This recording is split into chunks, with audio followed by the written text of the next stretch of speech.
The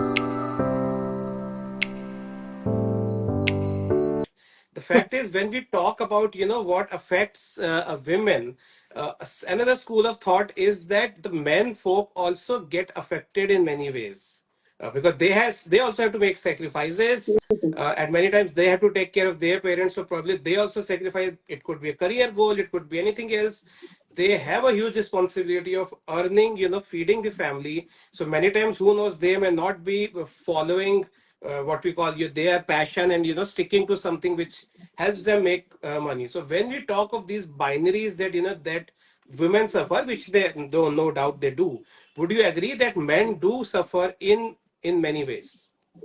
Absolutely agree with that, and absolutely 100%. And that's something that I've talked about in the book as well. That all this doesn't just happen to women; it Right. happened to men, and for men it becomes even more challenging because they have to succeed. They have to, because otherwise, they have too many responsibilities that again the society like has given the woman to classically be a housewife. The same way for men has to go and earn the money. Yes. So the challenges are the same even for them, and sometimes the steps that they take, I think it requires a tremendous amount of courage.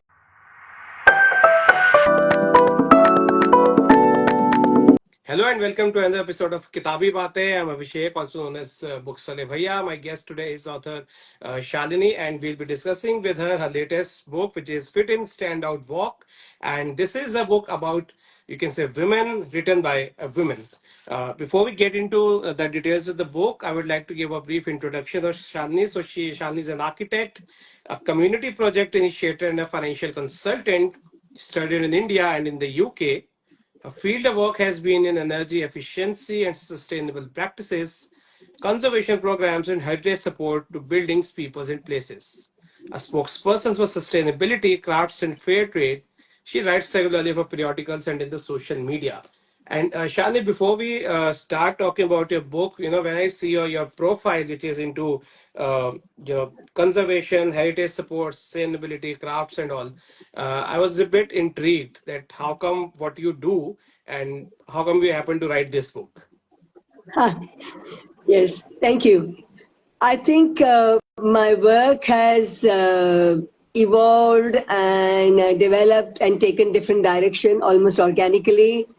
Um, I'm trained as an architect, so I studied in CEPT in Ahmedabad, and then I was in UK. I had my practice, architectural practice in Pondicherry, and then part of a work in UK. While I was involved with architecture in Pondicherry, I was involved with sustainability and energy efficiencies. My mentor was Chamanlal Gupta ji. He was kind of a father of the solar energy. So I learned about sustainability and energy efficiency, especially in the building construction.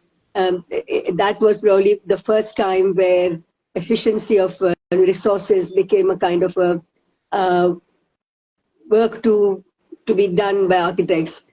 So that is where I was involved. I did various projects, and I was also in UK for quite some time. So I also saw how the textile industries work. I was working with Friends of the Earth, so fair trade and all that was also part of my experiences. But I come from a freedom fighter family. So my aunt was a educationist, and she was working for empowerment of grassroots for women. She worked with Gandhi. She was a freedom fighter. So I had a great influence, and she was the first one to set up a khadi shop in Ahmedabad, in my city. So all that was in my DNA, but I never really took that. But when I came back from UK, I still continued as an architect, but I wanted to pick up one of the work that my late aunt was doing, and that was khadi. And Yeah. I realized that when I talk about sustainability and climate change and all that, handcrafted fabrics and khadi are some of the most sustainable fabrics. It Yes. reduces carbon footprint and it supports thousands of artisans. So somehow the whole sustainability thing of architecture sort of moved into textiles, and I started working with that. So that's how a kind of organic growth from one to the other. Right. And out of the world of conservation, architect, sustainability, how this book happened. Yes, yes. You Yeah. want to me to talk to Yeah. me about the book? What's, we can say what's your, inspiration behind, through Nilima, you're telling this story. What has been your inspiration behind this? Yeah. Um, First of all, I have realized as I worked all my life in different areas and different things, I realized that when women work, they are many times asked that how do you manage your family and your children while you're working full time? And those questions are never asked to men. And how fair the whole of that is. And obviously, historically, women have been kind of homemakers. They hold the womb in them. So somehow with social design and everything else, it's like women who take care of the home. That is their primary responsibilities. And when women work outside, it is always seen as a kind of a out of the norm situation. And I think that is why many women have impediments in working because they are that's not considered to be their primary work. But when they work, and it's always like, how do you balance that? How do you take care of children? How do you take care of all of that? And that is why many times women don't want to get out Right. or do the work, or they have, if they don't do very well or if they fail, there is not that much of a support, family support. While men's life can be so different, they have a complete different identity as a outside world and an inside world. And the inside world, the personal life is hardly ever discussed. Men always talk about saying that, we really don't talk about their personal lives. So personal lives, they could be anything, but the external life, they talk about themselves, their life, their work, their opinions, and that is completely acceptable. While women, because they are more at home, that situation changes, and anything that happens in the home affects her work very directly. So these are the kind of issues that I had been dealing with, facing it, seeing it, and probably one of the reasons why because I have worked in all kinds of circumstances, somehow I always had a kind of a vision or passion or a kind of a motivation to work. So I'd come through all lots of these kind of barriers in me and with others. So I think that was one of the primary reasons why I wanted to write the book. Right. And I think I must say, definitely, in some aspect, it does feel like, the events, the happenings in the book do seem to be somewhat, inspired by maybe your personal journey, as happens with many authors that, whenever, especially by writing the initial books, and that's what many authors have told me that, somewhere, we do write what has, affected us, inspired us, and that does find, a place in the story we write. So as you talked about that, traditionally women have been this way. So I wanted to ask, very often, especially in the past couple of years or maybe decade or so, we have seen many individuals or activists, coincidentally many of them being left leaning, many times they're blaming, the ills of our society, which includes, the treatment of women folk. They blame it on our culture, maybe the Indian culture or the Hindu culture, that, this is what has been in our scriptures, this is what has been traditional in our society, this is how our society is structured. So to what extent do you think it is our culture or our, maybe our religion, which, has led to this thing happening even today? I have traveled quite a bit and lived in different parts. And as far as I know, the stories are almost the same everywhere. Some places, situations are a little better because the social services and the community helps. While in our situation, our families help. But any kind of external help in bringing up the children, or getting involved with some kind of family crisis and all that, women always face all of that. But I don't really see that as a very different. In fact, when the situation works very well in our culture, we have a fantastic family support. When it doesn't work, it doesn't work. Right. Or even in abroad, when the society does not provide with the creche or leaves and all that, women always suffer and the family suffer. Yeah. So there are different ways, but the challenges are more or less the same. That's my experience. Right. And as you talked about the support, so which I mentioned, I noticed in your book as well. So the protagonist Nilima, she does suffers in many ways, but one of the things is that she always had, people supporting her, which included women as well as some men as well. So she still, the same society which we say treats women differently, the people from the same society did support her. So in the overall scheme of things, which is about how women are treated, how men are treated, how do you see the role of the society? Because you have mentioned a lot about in your book. So how do you see the role of the society? Um, in Nilima's case, for Yeah. example, Nilima had many circumstances which are Yes. unpleasant, but she had an amazing group of mentors when Right. she was a child. Yeah. And that really molded her as a person with a vision, passion, person with a determination, person who became more self reliant as the situations developed for her. So that remained a backbone for her all the time. Also, a kind of a sanskar, what we call, or the kind of a culture where we believe in some kind of higher forces or believe in nature. So, all those things had really helped her in many ways. But at the same time, there had been situations where things didn't really help. But I think the whole childhood backbone of the mentorship and the training, education, she was very privileged in that sense to Yeah. get all of that, which made her at least dream or think that she could do it, or she had Right. the capacity to face it, and I think and come to whatever solutions. I thought that was a very significant part of her life. Right.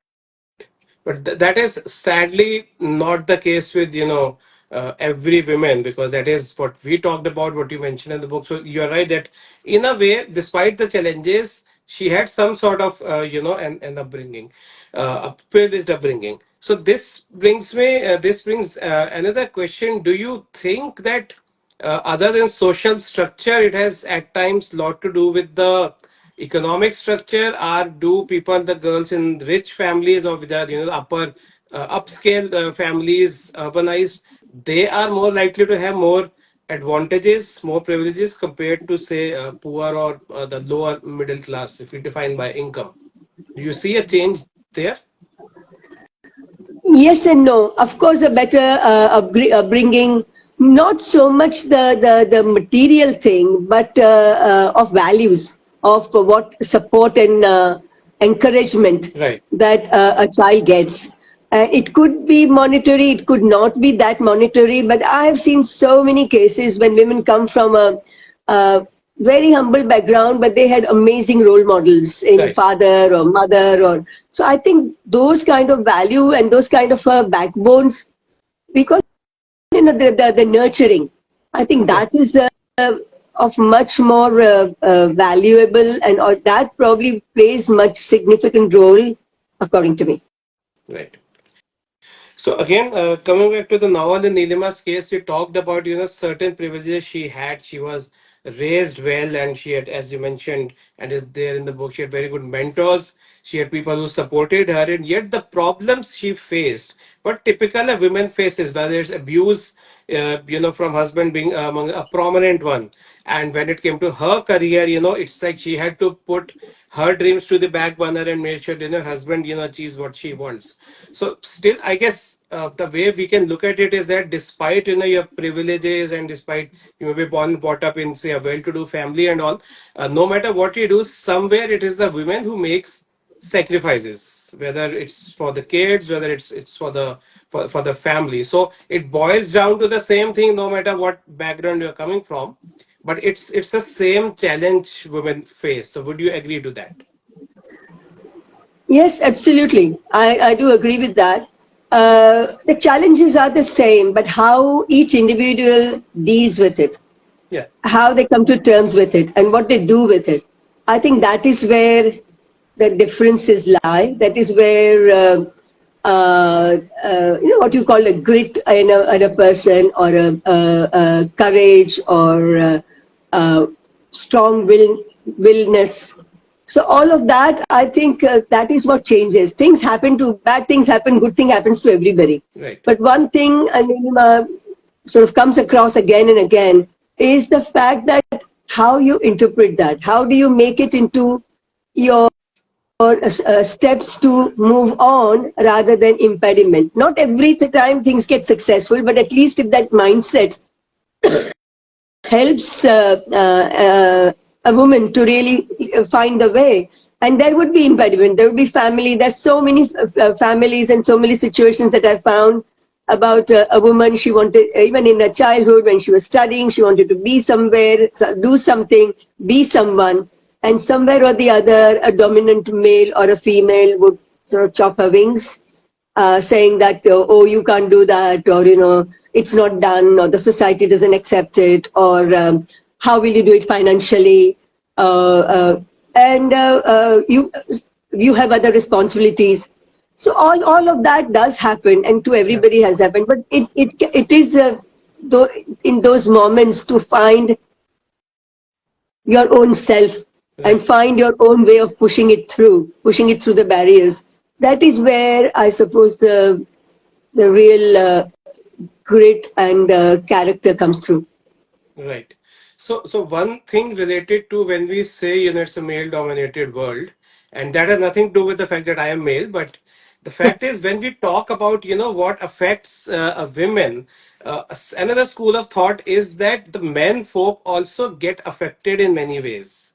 Because they also have to make sacrifices, and many times they have to take care of their parents, so probably they also sacrifice. It could be a career goal, it could be anything else. They have a huge responsibility of earning, feeding the family. So many times, who knows, they may not be following what we call their passion, and sticking to something which helps them make money. So when we talk of these binaries that that women suffer, which they, though no doubt they do, would you agree that men do suffer in many ways? Absolutely agree with that, and absolutely 100%. And that's something that I've talked about in the book as well. That all this doesn't just happen to women; it Right. happened to men, and for men it becomes even more challenging because they have to succeed. They have to, because otherwise, they have too many responsibilities that again the society like has given the woman to classically be a housewife. The same way for men has to go and earn the money. Yes. So the challenges are the same even for them, and sometimes the steps that they take, I think it requires a tremendous amount of courage, a tremendous amount of breaking the barriers and going for what you want to. And many times the compromises had to be made, and Right. those compromises are sometimes also very, very meaningful, and it's very uh, how do I say, uh, it requires a lot of understanding to deal with those compromises too. So completely agree with that. That it's not, of course, women, because I'm a woman, and the situation, and sometimes women probably has a bit more of a domination that they have to feel, but men has equally or sometimes even more challenging responsibilities. And I don't completely, I mean, I completely accept that and respect that. And that's, I think, mentioned in the book as well, that Yes. this kind of domination, bullying doesn't just happen to women, it happened to men as well. I have to admit that, when someone talks about a cause, very few people are there who actually see both sides of the coins and they say so. I must, appreciate on that. But yeah, so coming back to the novels, so about the characters, as I said, they are quite, inspired by your life. So did you plan to like put your life exactly on the paper with some modifications, or how did you think about, say, the writer, the other characters and the life moments, as you also happen to be in UK and you have connections in the similar cities in Mumbai and Ahmedabad. So how much we can say is inspired by your life and how much is fiction? Quite a bit, actually. But one of the things I must say, Abhishek, is that because people who had known me closely, many of them have said that your life has been so interesting and you should write about it. So I said yes, but at the same time, I was very, very conscious that I didn't want to write a book as a kind of a catharsis or a therapy for me, because that would be so selfish. And so it took me a long time before I actually put a pen to paper about that is because I wanted to make sure that I have sorted all my issues out completely. And I wanted to have a kind of a sense of detachment when writing Nilima's story. So to me, that was very important because then only the story becomes beyond beyond the pure emotions, but it becomes, that detachment brings in so many different value chains and value and assets or aspects of people and situation. So I was very, very conscious that I wanted to be detached and write the book where Nilima's story does stand as her as an independent, self-reliant person in her own right. Does that make sense? Oh, of course, of course. How Yeah. much time would it have taken you to write this? As to an extent, you had the story in mind. How much time do you think it took you to actually pen it down? Yeah, Abhishek, look, I'm a writer. Like, I do give talks and I do write for my work. I've written reports and various things all my time. Then things do get published. But a book like this, I have never written. I'm not really a kind of a writer. So while writing, I think I learned how to write. Hmm. And so I started some time ago and then I gave up in between and then came Corona and then I had the time again and I thought, okay, I've done so much, I might as well do a little bit more. And that's how it all happened in kind of a phases. But I can say that while writing was a very interesting writing experience that, all the things that you had in your mind, how do you put it on paper and how do you bring in the different emotions, different experiences, more than the words, more than the paint pictures, or more than the sounds. And this is what the literature is all about. So Right, all that I learned while writing the book. of course. So coming back to the topic of women again, do you think situation for women has improved over say past few decades, or it's the same, or has it worsened? I believe that each generation learns from the previous generation. And Nilima's experiences because of her childhood with these great women mentors, she learned about what her purpose is, or she that Right, helped her mold her purpose in her life. And she had seen independent women going and doing things that they thought was the right thing to do. right, So she managed to try to do her in her own way. And I completely understand that our daughters have learned few things from what has happened with us. right, So there is an evolution. There's definitely an evolution, and I can see all of that. And many times, women in my generation or a previous generation, women couldn't open their mouth and say what they really wanted, ask for it, because even that was considered to be selfish. While here, women are very clear on what they want, how they want it to be. Of course, how they deal with it, etc., is a different thing. But at least having clear understanding of what they have.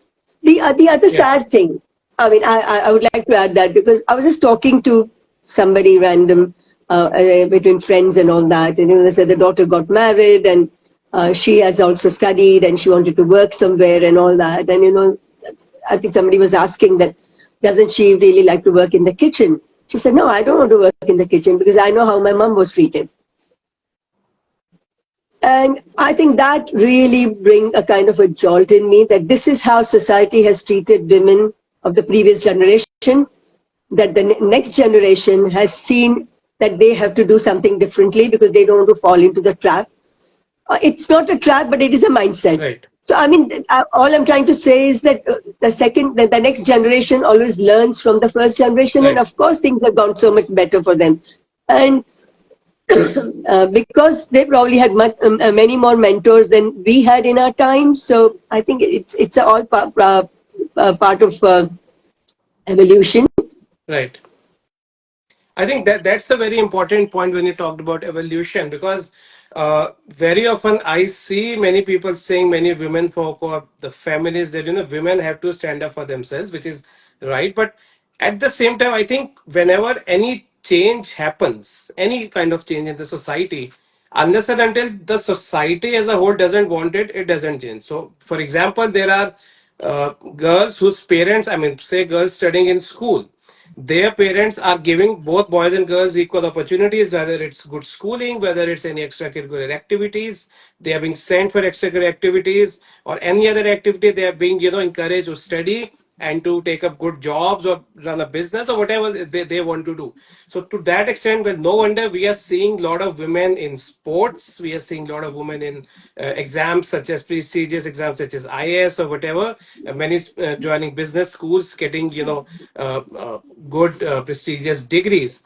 So in a way, would you agree that it's actually the whole society which has to change? And it is, we both agree that at least to an extent it is changing, because those who don't know, India got its first women foreign services officer in 1970s. India got its first women IPS in 1970s, and that was the time when women working was considered, unusual. Yes. So that way, as I think you rightly said, evolution is there. But would you agree that it's any movement, and this movement being not different, it's actually the whole society as a whole which actually determines how it works? Yes, completely. I'll give you a very uh, uh, maybe not very relevant for, but it's relevant to me in a way. If you look at India's independence movement, and at that time, lots and lots of women came out and they joined the satyagraha and they joined the freedom movement. They Yes. went for protest. They went to jail, and one would have thought that maybe there's so much empowerment of women, and things will progress in the way positively way ahead. But looking at the history, that didn't happen. Maybe that was a point time when I mean, I know my mother-in-law, she was living in the village, but she still wore khadi, and she was involved with Swatantrata movement. Somebody the family in the village would go to the jail, and these women would take care of the children and the family. But the next generation, it didn't really come out as strongly about the women's empowerment as it is, because probably the society was not ready. Right. So all this happened at the time, but the society was not ready. Well, now the time has come where the society is also ready. One more thing they need to do is to teach that the boys to be a part of a successful woman's past partner. And I think Right. that is another stage that obviously we all are sort of going towards. But this is a so society has to be ready to take the next step, and Right. it's a long time. It's a long time Right. process. It doesn't just happen Of very course. quickly. Of course. Talking of Ahmedabad, it actually also reminds me of Lijjat Papad, which I believe is from Gujarat, state of Gujarat, and it was an all-women venture, interestingly. And it's happened many decades back when entrepreneurship, that too by women, was, I think no one would have probably heard of it. And so we had small, I would say, changes, taking place from time to time, because anyone today entrepreneurship is kind of a cool thing, and every other person is trying to become an entrepreneur. But there are women who did that even decades back, and there are in many instances Lijjat Papad is a prominent one, and yet they made a great brand name for themselves, and Yes, yes, defeating several multinationals when it comes to product loyalty and all. So that there yes, are yes. of course many inspiring stories. So when we say inspiring stories, there are of course several examples, as we discussed at the freedom movement, then India getting women IFS and IPS many decades back. Today we talk of lot of women movements and this and that. Do you think in today's era of social media, sometimes the causes they do get lost, and it's all the hype at the end? There are women who talk about issues, but many times, and it's not only women issue. I mean, I'm talking about several issues. When you raise it as an issue and you say, I am this, I am that, I belong to that ideology, instead of focusing on, say, the issue, the problems, it's more of a publicity stunts, something which happens in a lot of movements, not just women. Do you think uh, the feminism and all is also to an extent affected by that? That you focus more on the theatrics and not on the actual cause? Well, It's not just the feminism. All men do that as well. So Of course, it's not everyone I'm saying. It's for everyone. everyone. That's Any right. movement Yeah, I'm saying. No, it's yeah, nothing women yeah, specific here. Lot yeah. of which So we so call that movement this or is the something. time. Uh, Yeah. So one of the things that I observe is that this is a time that everybody to have a kind of a sign of success, you have to run a little business. yes. And all the time, if somebody wants to do a really meaningful work, they would set up a charity. Yeah. So this is a complete different of mindset, culture, this, that. So women has to, like today's girls or boys have to be successful. They have to be showing to be, the entrepreneurs, or, they are going to be the superstars in businesses and, doing all of that. So that is a kind of a yardstick. How valid that yardstick is, how important it is, how really socially beneficial all those kind of movements are. There are arguments and counter arguments for that. Yes. Even the startups and all that, people are finding there are so many hot words and not really action or the results and all Yes. that. So those things are there. So those things are very much a part of the culture right now, and the jury is out on that. So and now it has become very easy to talk about yourself, and there is a whole question of honesty, dishonesty, what you want to say, but that is free for all. So Yes. that is the culture that we are in. So we really have to be very, if we want to, we can be very cautious and very careful in what we read and what we Exactly. gather and what really come out of it, and we have to be savvy about all that. While previous generation, there was no voice most of the time, and the voice was what the media highlighted, or somebody wanted to um, amplify that or not. You are dependent on all kind of those things, and there's so many forces, there's so much competition, so many things can get forgotten. So it was a completely different kind of an era and different kind of a community. And most of the women in my situation, and men as well, of course, everybody did good business and everything else. But charity was an important part of their culture, which I think in a way is missing. But that's not something that is looked out upon, or it's been looked into as a kind of a special contribution a person can make. Just an observation, but that is where I see the change. Of course. So you again talked about sexuality aspect of women at the beginning of your book, and that is again a topic which is much debated these days. And I remember in one of the book launches I attended, which was on the book was on desire actually, and one of the girls asked that why is that when you talk of a desire, it is the men's perspective which is considered and not the women's perspective. And the author agreed that yes, you are right. So in a way, I would agree that the world has been quite unfair to women in the say the past. At least I can watch a vouch about it 100 years or so, as much as I understand history. But yeah, luckily the things are changing. So that is one extreme which we saw, that in a woman talking about sexuality or desire was considered bad.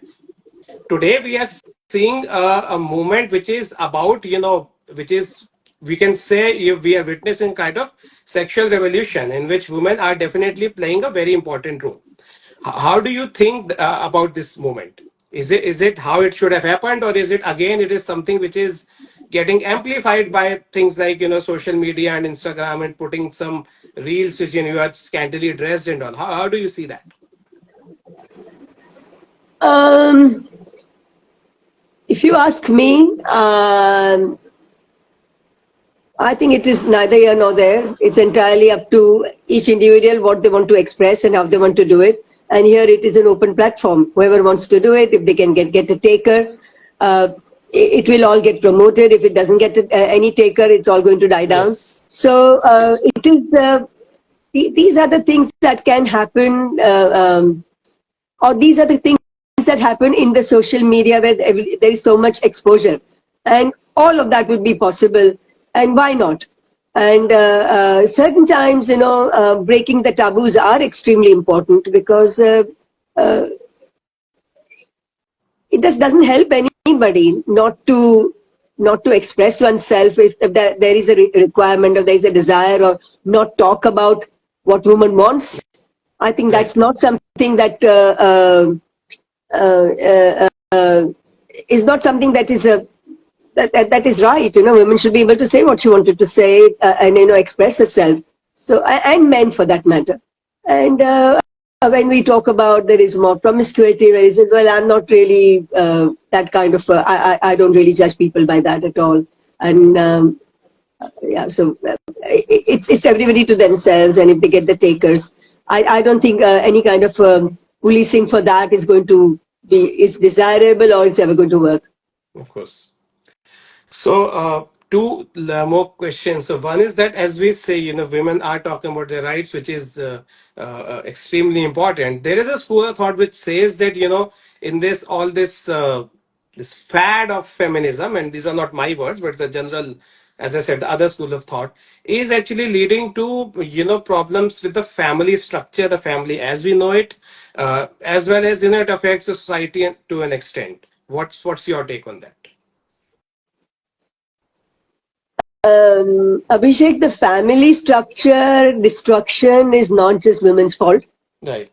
It is the society's fault. That So is so. women never really were going to speak up, and everything was going to get hushed before. But that wasn't really making anybody happy, or the society was getting any better in that sense. So all of that, I think, it's an equal share of the society to deal with these kind of issues, and nobody should be a scapegoat in that.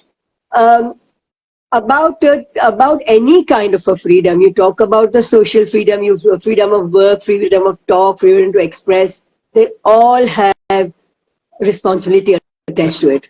Right. The only freedom doesn't work. So Right. at any stage, if the woman wants to bare her body and show it off, she has a sense of responsibility of what she's doing and take the consequences for it. In the same way, Right. somebody wants to talk about it, or somebody wants to break the family, or men or women, there are consequences of it, and but everybody should take their own part of the responsibility for Right. that. So I think the freedom and the responsibility, this is one of the things that I also talked about, that the time of wokeism right now, everybody wants to become a victim. Everybody wants to go so much by the identity, and just Yes. because of the identity. So apart from all of that, I think Nirima's story is so much about self-realization, accepting the responsibility, accepting the blame, and moving on, and be more self-reliant and maintaining the self dignity rather than doing all of that. So I think that part is also very, very important, that Of we are course. Of going course. into the wokeism culture where everybody wants to be a victim and everybody wants to blame everybody else. But the responsibility is something that makes a person um, grow. I would say make a person grow and make a person evolved. Of So I think course. that was one part that has been discussed in the book. Of course. So talking of Nilima, like taking Nilima as an example, what's your take on the future? Do you see people like Nilima would be getting better treatment from their husbands, from the society? They will be judged less, or let's hope not judged as such. Do you see such things happening? So are you more optimistic or more pessimistic about the future of women and the society in general? Um, yes, because first of all, my one of the wish is that I would like the book to be translated in many Indian languages, and I would like this book maybe in some way to start a dialogue about Right. isolation, about individuality, about abuse, about bullying, about all, and finding your own place, finding your own own soul going. So one of the things would be that if there is a kind of discussion about all that, or a dialogue, so that really really helps. And secondly, I think many times the uh, the germ is in change of mindsets in Right. everything. Right. And if this helps people, women, to become not a victim but a survivor, and that is sometimes it's just a change of mindset. Sometimes, and a situation can happen, you can interpret it as being a victim, or at some stage you just get out of that hold and you feel that no, I'm a survivor, and you start changing. You start seeing the shift in you. So if that is something that women experience in themselves, that would be a very big thing. So that these are the kind of expectations or hopes that I have, or that maybe this book, if ignites this somewhere or the other, that would be the work done. Oh, of course, I completely agree on that. We definitely need to have a dialogue, and so that all the parties do understand, themselves, others' perspective and their perspective as well. So, one more question: what suggestion would you give to women and to aspiring writers who are planning to write books? I I don't believe in giving suggestions because nobody wants to have suggestions from anybody else. That's They a want to do their own very, thing. very honest answer, I have to say. I don't really want to give any suggestion, but any kind of self-expression. Everybody has a story in them. I think that's one thing Right, that I have realized, that we all have a story in us. Whether you choose to write it, whether you choose to express it, whether you choose to do it, and in that, try to be as honest and open as possible, and that will help. That helped me just by being more open and honest. right. It helped me evolve. And maybe if somebody takes that as a kind of a journey, that would be great. Wonderful. So, one last thing I want to check, and in the meanwhile, those who are watching, if they have any questions, you can write in the comment box, and I will take it up with Shalini. And my last question is: are you planning to write more books? Because after reading this book, I am definitely looking forward, to your next books. So, any plans to write more books in the future? I definitely am going to start doing the translation in Gujarati in Hmm. a couple of months' time. So Oh, that is great. definitely, and I would like the book to be translated in other languages. And I leave at that time. When I finished this book, I said, "Oh my God!" But now I feel that maybe at some Yeah. point something else will come. Oh, that will be great. I'll definitely be looking forward to it. So, all those who are watching, yeah, this is again a book I strongly recommend, and I would say do not look at it from the point of view of someone writing about women or feminism, this and that. This is a book which I believe must be read. It's a wonderfully written book, and that is the reason I think I strongly recommend it. It gives you a very balanced, proper insight into a woman's mindset as well as the real challenges a woman faces into the society. So, Shani, thank you very much, and Thank you. all the best for this book as well as for your future books. It was wonderful interacting with you, and whenever you happen to visit Delhi, I have to get this book signed by you. Thank you. I really enjoyed talking to you, Abhishek. I think it was a very thoroughly researched work, and I really enjoyed talking to you. Thank you. Same here, Shani. Thank you so much.